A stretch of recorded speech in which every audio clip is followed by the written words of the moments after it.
নাই বাবা মায়া আমার, নাই যে বাড়ি ঘর, নাই বাবা মায়া আমার, নাই যে বাড়ি ঘর, আমার মতন কপাল পোড়া নয়তো পাবে হয়।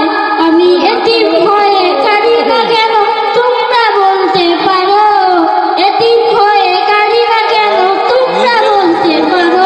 এটি হচ্ছে সুয়াদ, আমার ভাগিনা। সে হয়তো এই দুনিয়াতে এতিম, কিন্তু আল্লাহর কাছে সে প্রিয় বান্দা। আল্লাহর কাছে সে উত্তম ব্যক্তি, কারণ এই দুনিয়াবি তার মাও নাই বাবাও নাই। হয়তো আল্লাহর প্রিয় বান্দা হয়ে থাকবে, কিন্তু একটা বিষয় আফসোস, হয়তো তার মা আজ বেঁচে নেই। হয়তো তার ছেলের এই পাল্টে যাওয়া ইসলামের প্রতি ঈমান আনাটা সে আর তার ভাগ্য হলো না। হয়তো সে তার মাকে আল্লাহ জান্নাতবাসী করুন, সেই মাকে সেই বাবা আল্লাহ মাফ করুন, আমিন।